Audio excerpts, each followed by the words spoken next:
विद्यार्थियों, आज की इस कक्षा में मैं आपसे बात करूंगा इतिहास विषय के बारे में। और इतिहास विषय से जुड़े हुए विविध बिंदुओं और उपबिंदुओं की चर्चा करने से पहले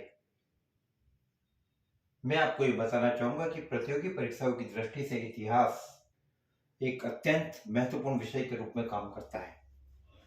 प्रतियोगी परीक्षाओं में ज्यादातर प्रश्न इतिहास विषय में से पूछे जाते हैं और अभी वह दौर आ गया है जब क्या की बजाय क्यों और कैसे यानी विश्लेषणात्मक प्रश्नों की विचारधारा पर ज्यादा बल दिया जा रहा है।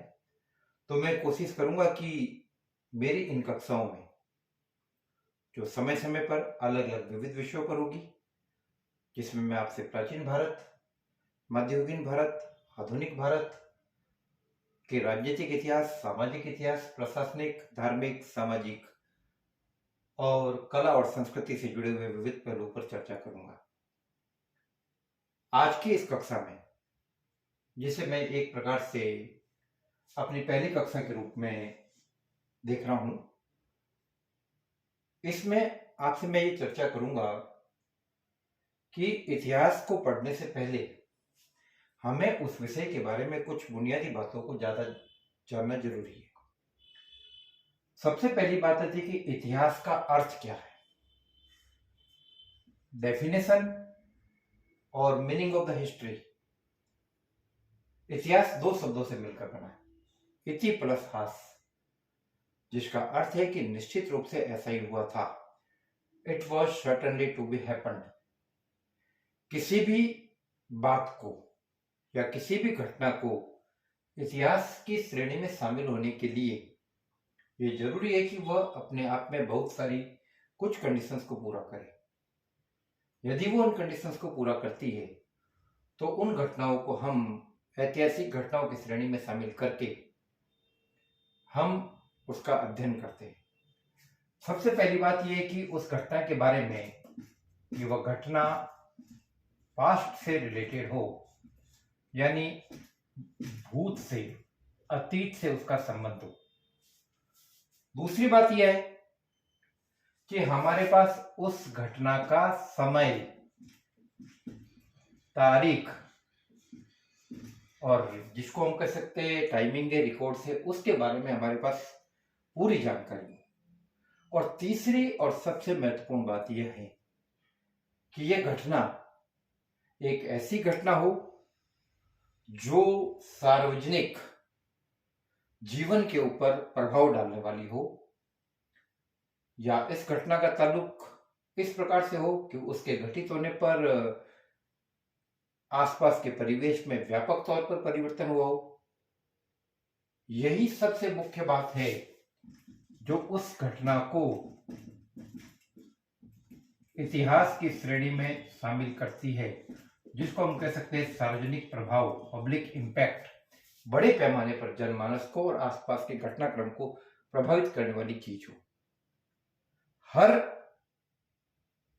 अतीत में घटी हुई हर घटना, भले ही उसका समय हमारे पास हो, हमें यह पता हो कि वह कब घटी थी, लेकिन इसके बावजूद वह घटना तब तक ऐतिहासिक अध्ययन की श्रेणी में शामिल नहीं की जा सकती जब तक कि उसका पब्लिक इंपैक्ट, जनमानस के ऊपर व्यापक असर न हो।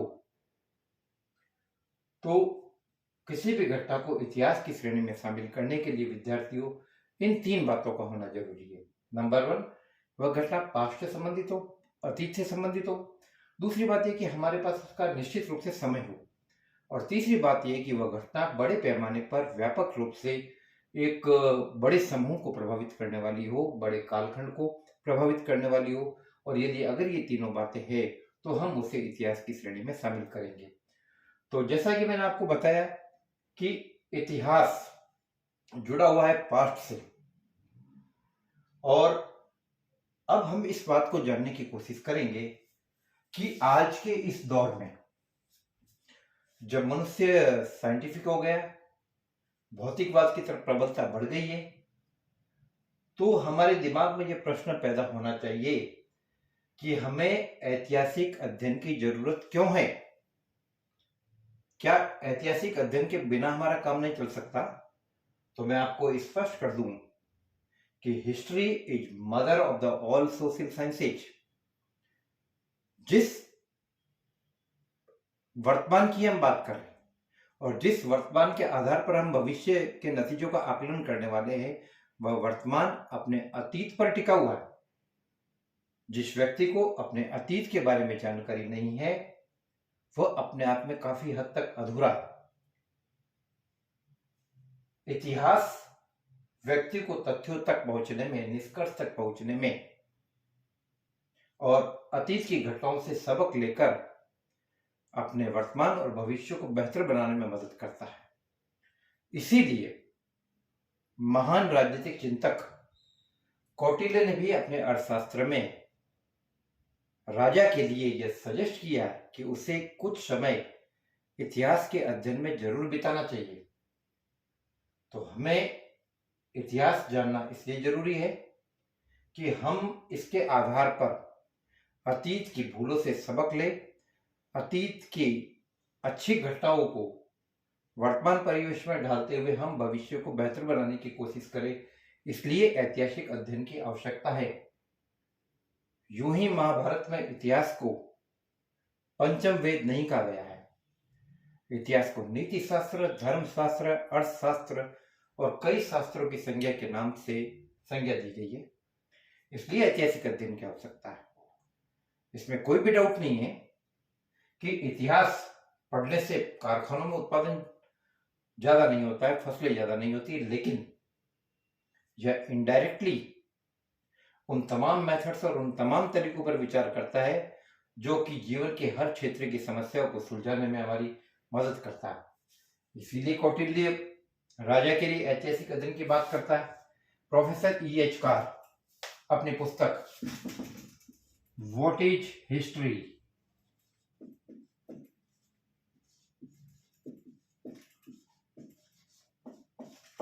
इतिहास क्या है, प्रोफेसर E.H. कार का यह महत्वपूर्ण ग्रंथ है जो ऐतिहासिक अध्ययन, अनुसंधान आदि पद्धतियों के बारे में काफी गहराई से बात करता है। तो अपने इस पुस्तक में E.H. कार ये कहते हैं कि इतिहास अतीत और वर्तमान के बीच में अनवरत संवाद यानी कंटिन्यू वार्तालाप का, कंटिन्यू संपर्क का एक जरिया है। इसलिए इतिहास पढ़ना जरूरी है। इतिहास अतीत का दर्पण है, इसलिए इतिहास पढ़ना जरूरी है।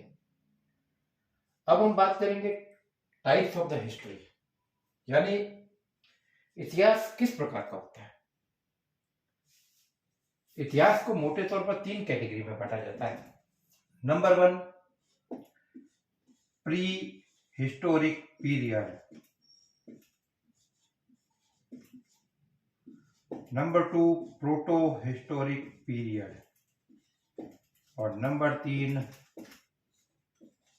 Historic period. Pre historic period यानी प्रागैतिहासिक काल, प्रोटो हिस्टोरिक पीरियड यानी आद्य ऐतिहासिक काल और हिस्टोरिक पीरियड यानी ऐतिहासिक काल। तो ये तीनों क्या है, आइए इस बारे में भी कुछ जानकारी लेते हैं। ऐतिहासिक कालखंड का वह दौर जब मनुष्य सभ्य नहीं था, सिविलाइज नहीं था और उसे लेखन कला का ज्ञान नहीं था, उस दौर को इतिहास के संदर्भ में प्री हिस्टोरिक पीरियड, प्रागैतिहासिक युग के नाम से जाना जाता है। इतिहास का एक दौर ऐसा आया, ऐतिहासिक कालखंडों का एक ऐसा दौर आया जब हम ये देखते हैं कि मनुष्य कंपैरेटिवली, तुलनात्मक रूप से प्री हिस्टोरिक पीरियड की तुलना में ज्यादा सिविलाइज है। उसके जीवन जीने की पद्धति, लिविंग स्टैंडर्ड पहले की तुलना में बेहतर है और लेखन कला का भी विकास हुआ है, लेकिन उस लेखनी को पढ़ा नहीं जा सका। तो एक ऐसा दौर जो प्री हिस्टोरिक और हिस्टोरिक पीरियड के बीच में संक्रमण का दौर था, उस पीरियड को जिसमें लेखन कला के प्रमाण तो है लेकिन उसको पढ़ा नहीं जा रहा है, उसको प्रोटो हिस्टोरिक यानी आद्य ऐतिहासिक काल की श्रेणी में रखते हैं। भारतीय इतिहास के संदर्भ में हम बात करें तो भारत की सबसे बड़ी नगरीय सभ्यता, सिंधु घाटी सभ्यता, हड़प्पा सभ्यता, वो इस श्रेणी में रखी जा सकती है। तीसरा बात आता है हिस्टोरिक पीरियड, यानी ऐतिहासिक काल। इतिहास का वह दौर जब मनुष्य काफी हद तक सिविलाइज हो चुका है, उसका जीवन स्तर काफी बेहतर हो चुका है और वह लेखनी से न केवल परिचित है बल्कि उस दौर की लेखनी को भी पढ़ा जा रहा है। तो भारतीय इतिहास की अगर बात करते हैं तो इस संदर्भ में भारत के हिस्टोरिक पीरियड की ऐतिहासिक युग की शुरुआत 600 बीसी में, यानी आज से लगभग 2600 साल पहले हो रही है।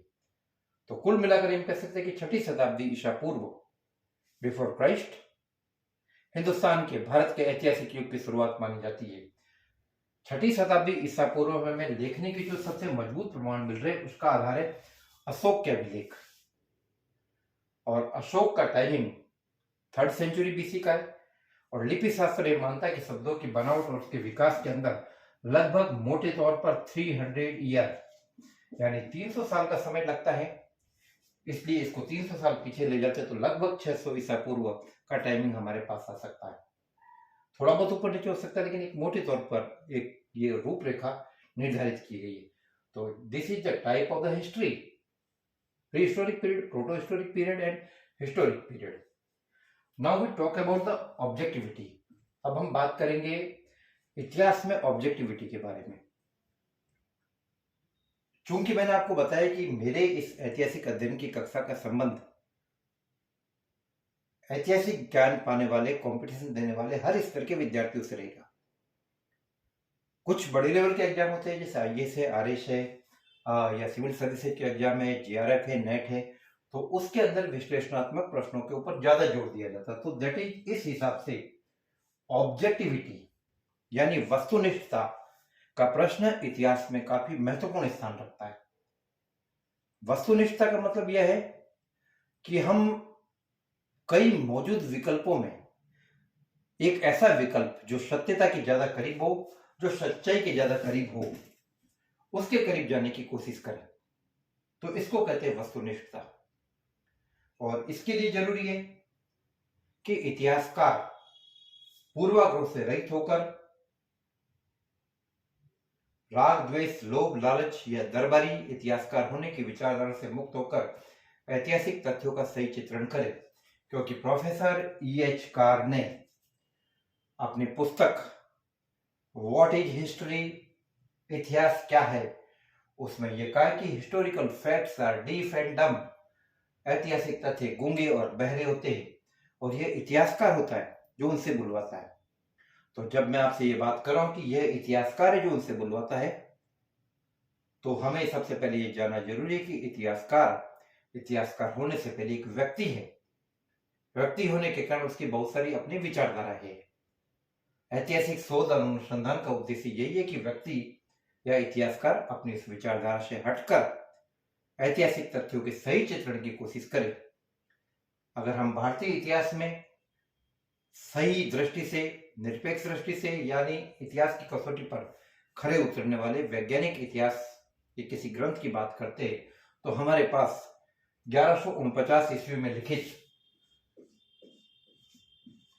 1149 एडी में लिखित कल्हण की राजतरंगिणी एक ऐसे ग्रंथ के रूप में उभर कर आती है जिसमें विश्लेषण के उपरांत यह पाया गया कि काफी हद तक इतिहासकार ने, कल्हण ने कश्मीर का इतिहास लिखते वक्त एक सच्चे इतिहासकार के नाते अपने कर्तव्य को निभाया है। तो विद्यार्थियों, मेरी कक्षा यह कुछ बिंदुओं को यह कवर कर रही है और आगे की कक्षा में मैं आपसे फिर बात करूंगा। जय भारत, जय हिंद। और यदि आप मेरे से कोई भी जानकारी चाहते हैं इस बारे में तो आप मेरे व्हाट्सएप नंबर 9928482295 पर भी संपर्क करके व्हाट्सएप पे जानकारी प्राप्त कर सकते हैं। ऐतिहासिक अध्ययन की यह श्रृंखला आगे भी जारी रहेगी।